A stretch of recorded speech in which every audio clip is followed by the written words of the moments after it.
Do this. Well, welcome to this episode of Did She Really Say That? You just walked into the behind the scenes conversation that we're now going to make public to you. Why? Because that's how we roll here on Did She Really Say That? So I am your host, Katrina van Oudheusden, and I'm super excited that I have Danielle with me here today because I will tell you her story of where she grew up to where she is now and the transformation and the surprising support that came along the journey, right? When you are in a space of wanting something so badly that it leaks out in your energy and in your pores, and then you happen to fall into situations where you meet people that can change the course of your life in a blink of an eye. That's Danielle. Okay. It is extraordinary that she's here because, we talk about women creating those opportunities, whether it's within the Create Her Planner as you're designing and developing your life. You also have the ability to really connect with people and be your most present self. So, I love that for all of you know that the Creator Planner is on sale. It's your opportunity to learn to plan like a woman, something we've not experienced before until now. So Danielle is coming on because this falls into that category, right? So she's a passionate entrepreneur. She's a published author. She's an inspirational speaker. She's looking to take more stages. So anybody that's in my audience, ladies, that's listening and you're looking for speakers, Danielle is a definite reach out for you, right? She consults for business professionals. She is IIN certified in health coaching. She's a dedicated philanthropist, and you'll understand why in just a moment. She has decades in leadership. She's super accomplished. She's great with communications, personal development, professional development. She helps individuals around that. And she's combined her love of public speaking with her personal story to really help other entrepreneurs trust themselves and say that who you were in the beginning doesn't necessarily have to be who you become.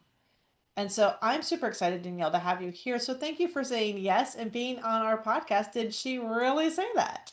She did really say that, and thank you for having me. So let's talk about this. So for those that are watching, first and foremost, for those that are listening, you're missing, like, go watch the video because there is an amazing gummy bear display behind Danielle that cannot be missed. And if you just connect with her over that display alone, I totally get it. I think I fell in love with her because I was like, that's the kind of people I want to hang around with, right? Somebody that's got that kind of fun background. So that's awesome. So I Thank want you. to start with you and just be like, okay, let's start your journey. So let's touch back a little bit on where you came from. And then there was this moment, a conversation that really shifted everything. So let's kind of weave in that story for our listeners. Sure. Well, I grew up in Massachusetts, and I like to say that I grew up in a not so great situation.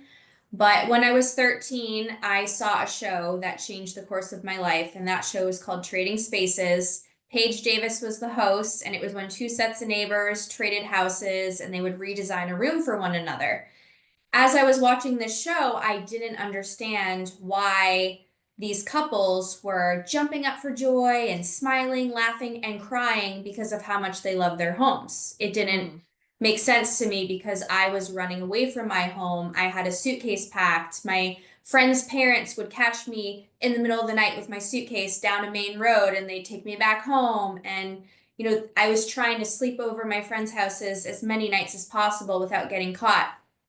So I didn't understand the concept. And that moment of seeing that show caused me so much intrigue that I decided in that moment, this is what I'm going to do with my life. I'm going to give people something that I never had. I'm going to give them a home. Mm. And it made me think of, a roof isn't a home. A shelter isn't a home. Home is a feeling. It And is. in order to have that feeling, you have to feel safe, you have to have love. And as a child, you must be provided for. And I was truly providing those things for myself. And I was finding those things outside of the house I grew up in. Mm. And that's where my professional journey started. Found that out at 13, followed that path. Went to college for interior design. The day I graduated, I packed up my Plymouth Neon 1995 little champagne color, got rid of my winter clothes and boots, packed my car floor to ceiling, drove 16 hours south to Wilmington, North Carolina, from Beverly, Massachusetts. When I pulled into my apartment complex, my car broke down, never started again. And in the moment, I thought two things. I thought, okay, my life is over because I have no Mm. backup plan and I have $900, which can't get me a new car. But then I thought, wait, does this mean I landed in the right place and this is where I'm supposed to be? Serendipity. Serendipity. And that is where my journey of alignment really started. I felt like the universe was saying, this is where you're supposed to be, this is where you're meant to be. Don't leave, don't panic, don't look back. Mm. I start the journey to get a new vehicle because I need to have a job. How do you get a job without a car? How do you get a car without a job? It's the proverbial question, right? It's The like, chicken or the egg? yeah, right. It's like I need one to get the other, and I need the other to get the other. So it's like you're in Yes. this constant state. So you're in a new space, no car, moving into a new environment, even, Yes. and now you're kind of taking you're basically letting faith and the universe to provide for you. And it's so I incredible, like was. just even hearing your story up to this point, how much faith you had in yourself Yeah. and what was going to be possible, right? And I think that's sometimes where we get stuck as female entrepreneurs is that we stop dreaming and we stop having faith in ourselves. And I think we hold ourselves back due to fear. But when you have nothing to lose, Go for fear doesn't everything. exist. Yeah. Yeah.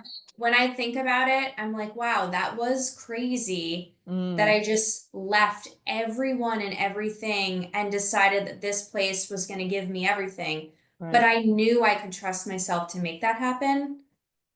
And so just trusting myself and believing that finding a safe place would take care of me, it just all fell into place. The people fell into place, the things fell into place, things were landing in my lap that told me, again, this is where you're supposed to be, this is what you're supposed to be doing, keep going, this is the path. Right. But I called the Honda dealership. I needed a car. I don't know what told me to call the Honda dealership, but this man, Greg, picked up the phone and I said, listen, Greg, I need a car, I need a job, I need all the things. I only have $900 in my bank account. I came down here after graduating college and I have no backup plan. And he Mm, said, Danielle, don't worry. I'm a dad of four. I'll take care of you. We'll get you a car. And I said, okay, there's just one problem though. I don't even have a way to get to the dealership. And this was before Uber. yep. Couldn't bike there because I didn't have a bike yet. And he said, you know, I'll pick you up. Which, looking back 15 and a half years ago, letting a random man pick me up in my apartment where Right. I had no one looking out for me, like nobody was watching my location. I mean, this is insane. But again, I was desperate and I had no other option. Mm, Therefore, fear did not exist. Well, Greg got me a car and he pulled some strings to make that happen. And after Greg got me the car, I started working in my field. And a few years in, this couple who was in their early 40s and I was 25, we had been working together. They were my painters. And they said, Danielle, we feel that you are ready to go out on your own. We feel that you have what it takes. We feel that you have the passion, the energy, the work ethic. You need to do this for yourself. mm. And they offered me up to $50,000 to loan me to start my own interior design firm. I was 25. I had a ton of student loan debt. I lived in an empty apartment. I drove a Honda Civic. I slept on the floor and I had a dog. That was my story, okay? But I had a lot of passion and Yes. I was a worker and I cared so much about people. Probably I cared more about others than I cared about myself at the Mm. time. So I was just doing everything I could. And at first I told them no out of fear because fear crept in. Can you And do it? Like, I'm sure there's all yeah, of these dots. Like, can I pay this back? Am I going to be able to do this? Am I going yes, to fail? Like, there's got to be a yes, rampage because I know every woman that's listening in the audience is thinking, yeah, still have those to some extent, for still sure. dealing with some of those doubts and fears around what they're building and how they're connecting and that imposter syndrome that comes in every now and then. yeah, I mean, I was thinking, first of all, I don't deserve this. Mm, You know, nobody's ever given me anything. Why me? And then I was thinking, I don't want to owe somebody money. I don't, I can owe myself something, but I didn't, at this point in my life, I didn't even accept somebody buying lunch for me. mm. I couldn't receive. I did not know how to receive. It was so uncomfortable for me. I would rather pay for somebody else when I didn't have the money than have them buy me lunch. And here's somebody saying, I'll give you $50,000, which was way more than I was making at the time in a year. It just Yes. sounded insane. And I told them no. That week, I made a list of pros and cons. The pros side, laundry list. The cons side, all it said was fear. I was Mm. afraid to fail. I was afraid to owe somebody money. I was terrified that I would not be able to pay them back. And then I said, wow, this is stupid. If this is, and fear's an illusion. So why am I letting You've this made it all thing? up. Yes, it's like it hasn't even happened yet. I'm just already telling myself this could happen, but I don't want it to, and I know I won't let it. Therefore, Mm, remove it from the list. Why are we even negotiating with something that's an illusion? yeah. And I went back to them a week later. I said, okay, I realized I'm crazy to turn down this offer. Let's do this. And they said, okay, we're going to watch the movie The Secret. I love that movie, by the way. I So specifically even good. love the book. Like the book was the first one, Yes. and then I watched the movie. But yeah, the book is phenomenal. Yes. And it's Yep. all about, what you put out in the universe comes back to you and about manifestation. And I started getting into this mindset young, I was 25, just realizing, okay, if I align myself with the right people, if I align myself with my passion, how could I really fuck this up?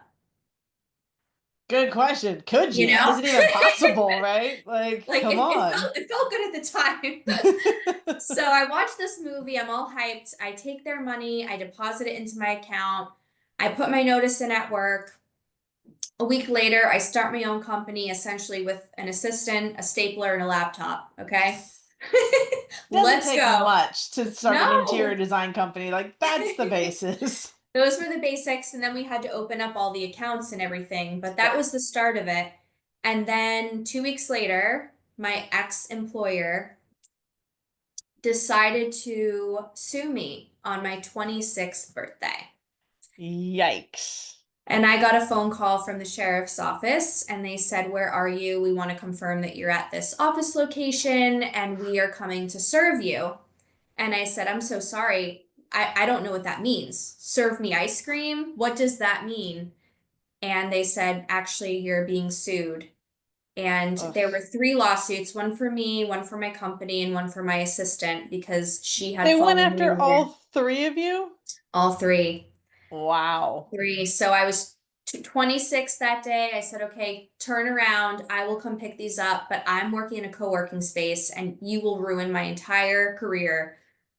I will come to you. And I went and picked up these huge stacks of papers, and they were suing me for $350,000, which was the revenue that I had brought to them in my first year of working with them. I'd only been with them a little over a year. And next thing you know, I was in court fighting a lawsuit.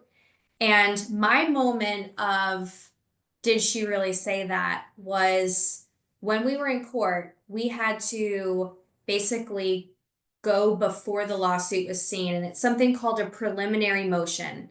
And Okay. when someone files that against you, it means that they don't want to wait the year and a half for the lawsuit to be seen. They want you out of business immediately.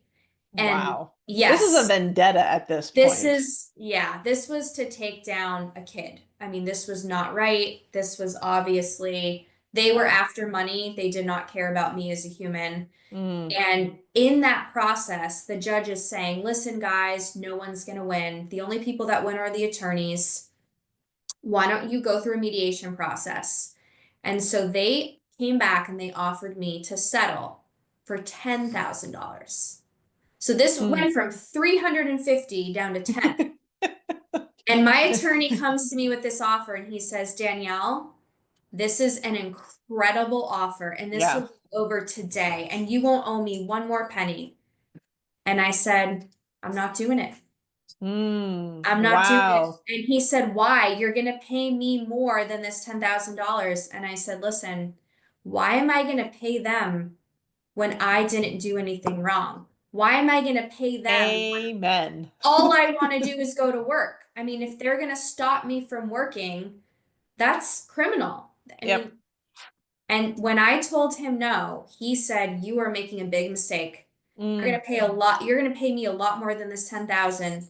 And I said, I would rather pay you than pay them and make it look like I'm assuming guilt as if I did something wrong. And he yeah. said, wow, you really believe in yourself. And I said, no, I believe in the truth. And That landed. Hold on, everybody. That just it, landed, right? Because if they've ever been listening in this audience, you guys are listening to podcasts, this is like a similar type of conversation. If you've not listened to Brenna had a similar conversation that happened with her. She was, and I'll just quickly bring this in because yeah, it's relevant because she is the same thing. She was asked to sign a non-compete, was going to be given an X amount of dollars for her silence. But the thing is, and I want all you listeners in the audience to hear this, when somebody silences you, you lose your voice, no matter yes, what. And when you've done nothing wrong and they're coming after you for absolutely no reason whatsoever, it is they think because we are women, we won't stand up or we'll just take whatever is given to us. And I love what Danielle is saying here because these are the moments that I want you to really notice. This is your voice. This is when you say, did she really say that? This is when everything looks like it's going to work against you. And usually I've discovered, maybe Danielle, you've heard that you've experienced this, right? When things get the absolute worst is when what's on the other side is you're going to be your biggest reward. yes. I think that's where my character was shining through because there Mm, was so much shock around me saying the word no. And also, like, I wasn't good at saying no at that age. I wasn't conditioned to say no. As women, we don't stereotypically say no yeah, often until correct. we have these moments where we learn better. But it was a moment where I can say everyone thought I was crazy. Mm, And I knew thousands and thousands of dollars were on the line, which I didn't have because actually at this moment I was now homeless. So I was you were essentially sleeping in the car. sleeping in the car, sleeping on the floor of my office, wiping myself down with baby wipes. I mean, the whole thing. And yet I could not go against what I knew was true. Yes. I couldn't side with the bad guys. And You because would of have given that, up your power, you would have given up your voice. Like, yes. and that is not who you are in this world. Like that does No. not serve And I had anyone. already done that in my childhood. I Yeah. had kept secrets, I had kept quiet, I had kept everyone else from knowing what was actually going on in that house. And I think Mm, this was the moment where I regained my power to say, you know what? Screw the secrets. Here's what happened. They're bad, they're evil. I just want to go to work.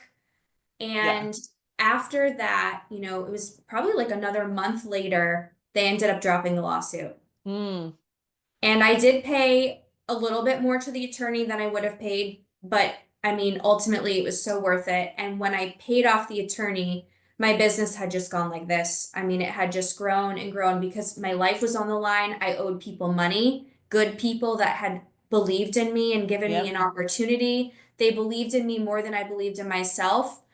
And I was desperate, working like a crazy person. And, I was just lucky enough that this happened to me early on because that was my fuel. I mean, I would not have been in that position at my first year mark if it wasn't for that happening to me. That horrible situation was my fuel that I do not lose every single day. I remember what it's like to sleep on the floor. I remember what it's like to wipe myself down. I remember what it's like to hide from my landlord to make sure he doesn't know I'm living at my office building. I Mm, don't forget that. yeah.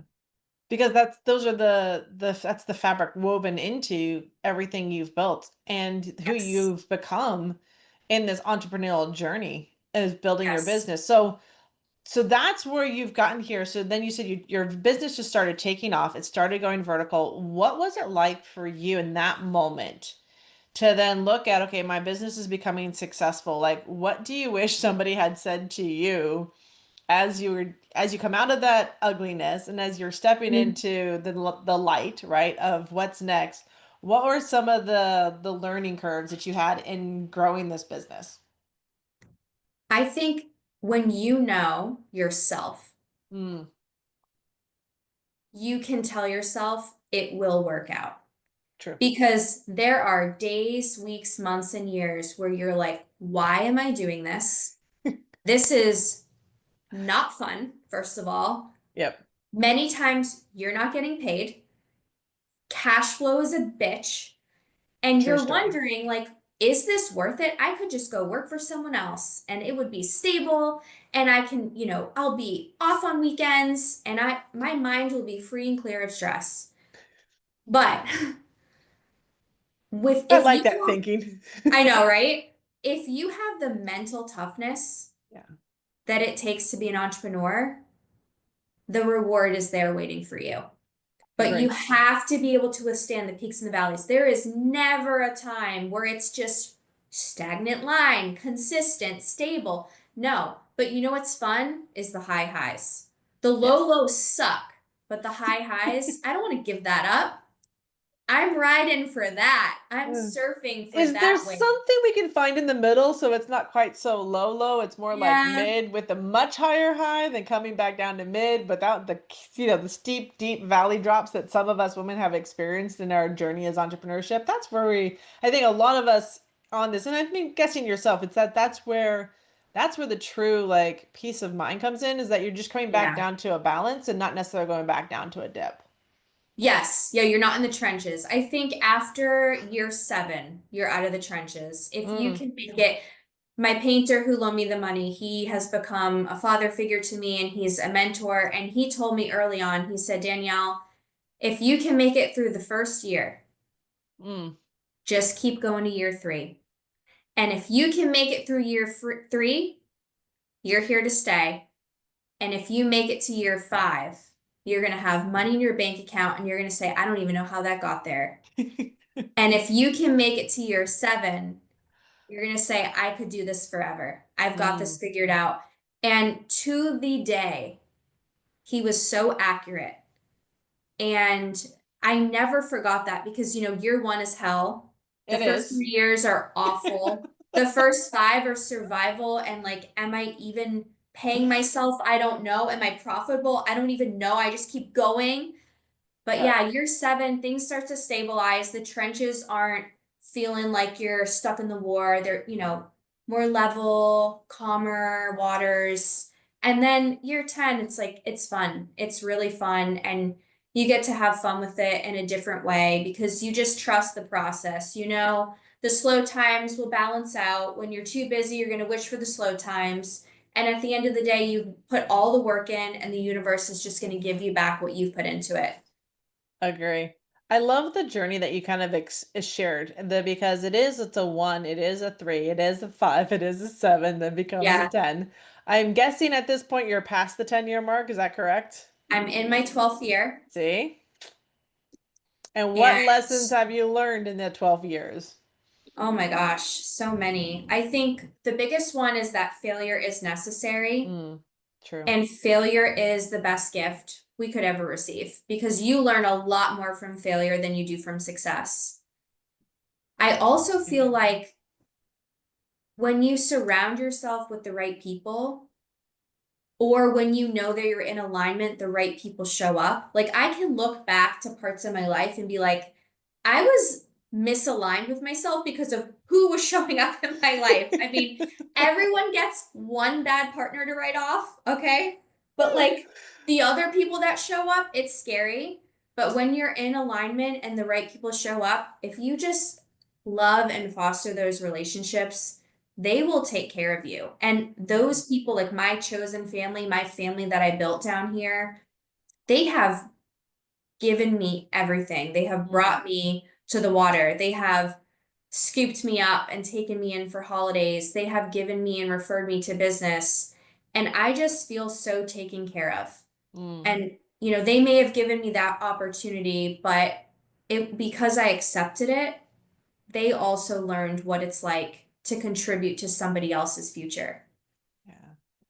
So let's step back to your mentors, the ones that gifted you that money, and to share a Mhm. little bit about how and why they did that. There was a kind of a little bit of a background story around that too, that Yeah. I want to just kind of share because you're going to meet people, and if you're staying open to what's possible, and you do have a pure heart as you're going into this, um, this was really interesting when you shared this with me. Somebody had offered this same opportunity to them. Hmm. And they felt like at this point in their lives, they had gone through the recession with their business and they had really been through some hard times.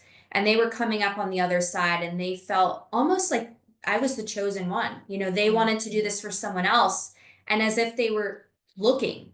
And I happened to be that person and I happened to accept their offer.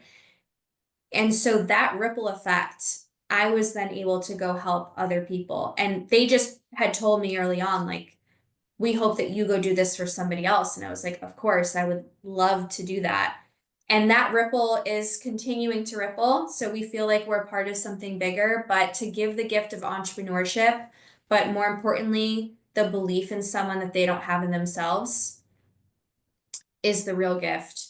So I have them that have mentored me and given me an opportunity, but on the other side of things, I have a mentor in my speaking group who heard me speak for the first time, and it was the first time that I had told anybody about what had happened during my childhood. Hmm. And I was giving this story in a speech, and I felt like I was giving them so much information, because it was my first time, and even my best friends and my boyfriends from childhood, nobody knew any of this. I just kept it all a secret. Yep. And after I gave this speech, my mentor came up to me and he said, Danielle, the audience just didn't connect. And I'm like, I was so offended. I'm like, what do you mean? How is that possible? I just poured my whole heart and soul out. What do you mean? And he said, we can tell you have a wall up. We can feel it. Hmm. And until you are ready to remove the wall, you will have a problem connecting in life. And I stared at him with so much anger, I can picture that. because Yep. I'm like, first of all, you're right. How Mm. do you know that? How do you see and feel that?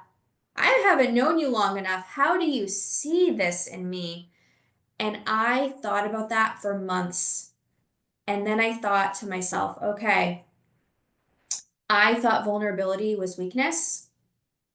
I thought it was icky. I thought it was gross. I thought it was, Messy. yeah, all the things. And Hmm. that was how I was conditioned growing up.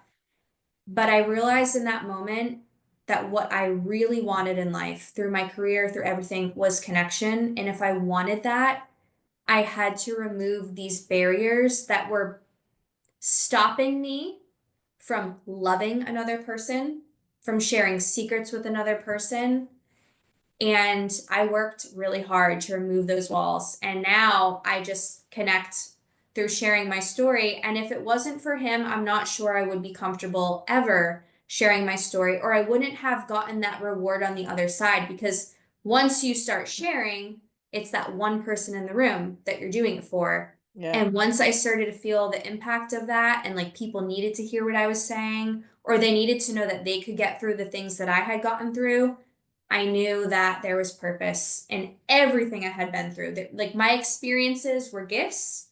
There was a reason for every single one, and I'm grateful for all of it.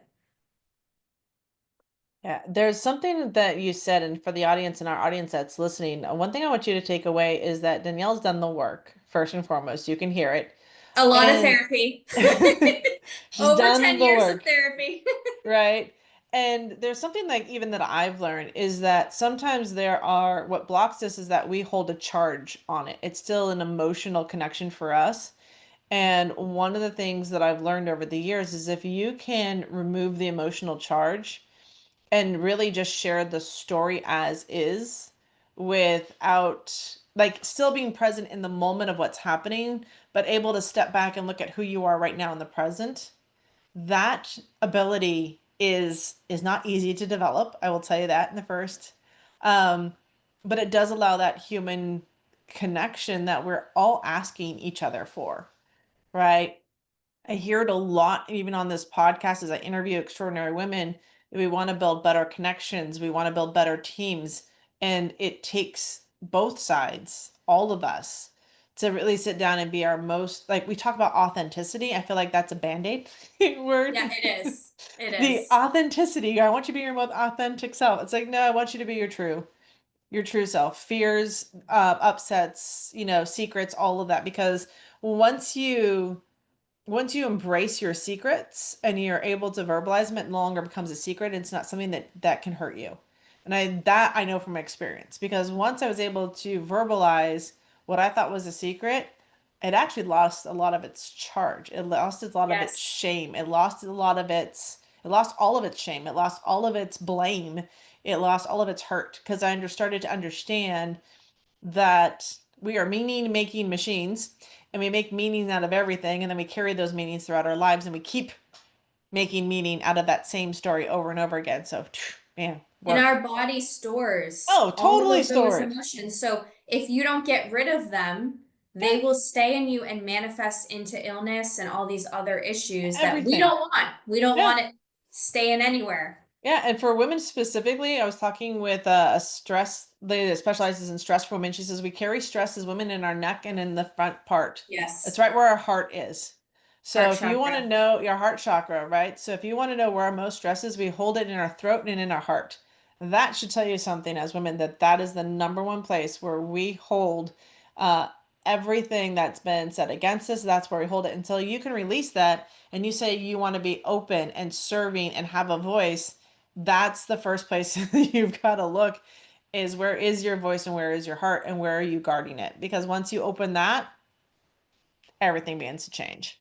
Yes, it So, does. yep.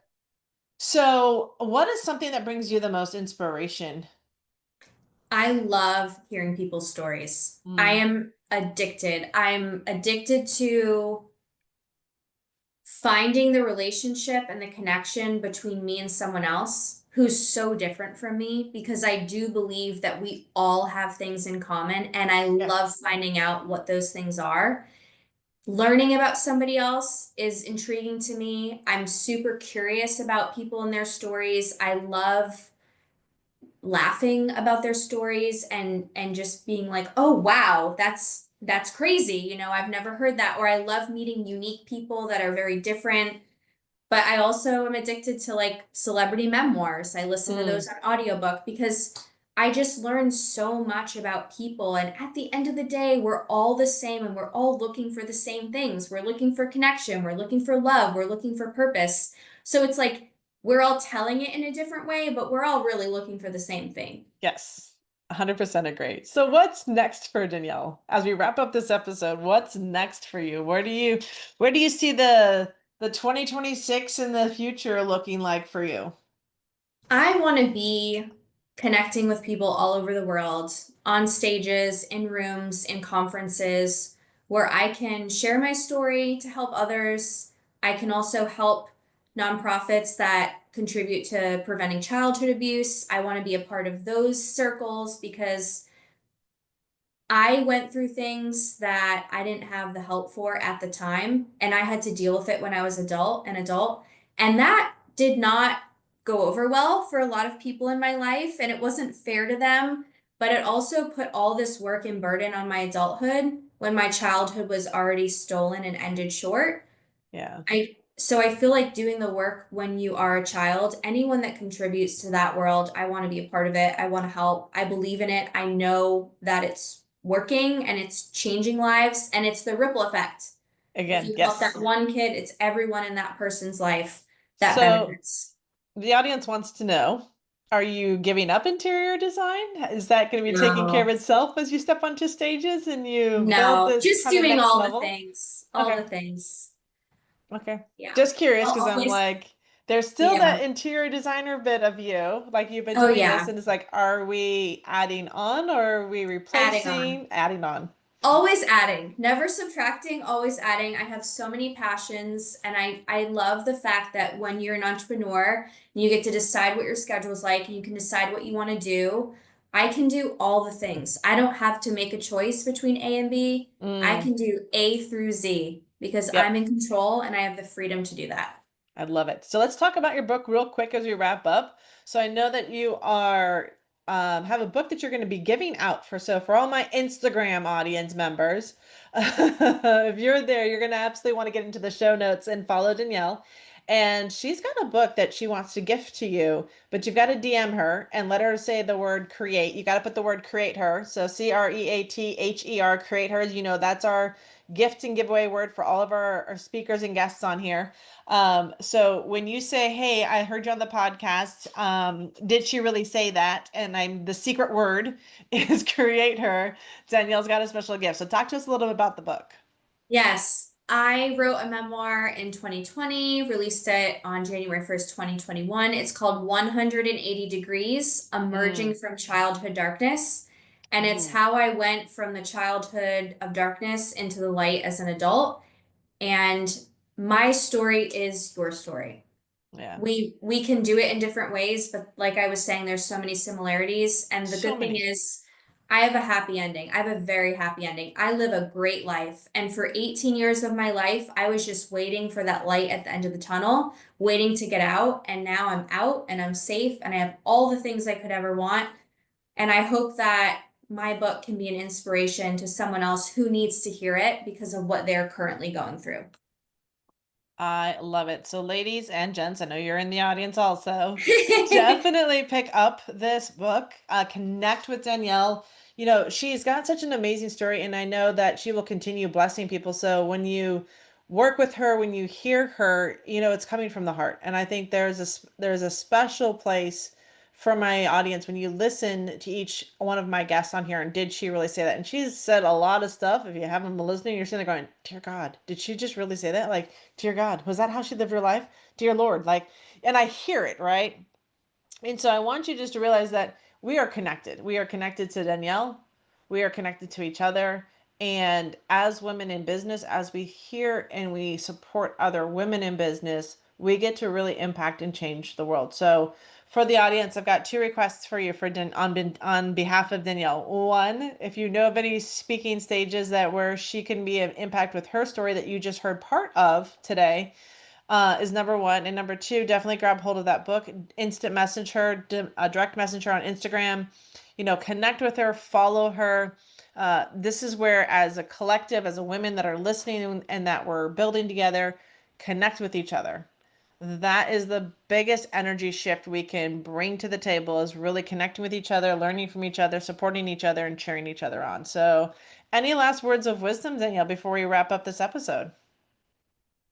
I would like to share that you will know when you are in alignment with your purpose because of who is showing up and what Hmm. is showing up. Pay attention because the signs are always there. Yes, I will 100% back that up with truth and say the same thing happens in my life. When you're in total alignment, the right people begin to show up and everything points the green light in the direction. So follow it. Yes. All right, so my audience, you know what we're doing. We're wrapping up this episode of Did She Really Say That? And the answer is yes. And from here, connect, love, and learn from each other. And as I always say, I hope to see you on the next episode.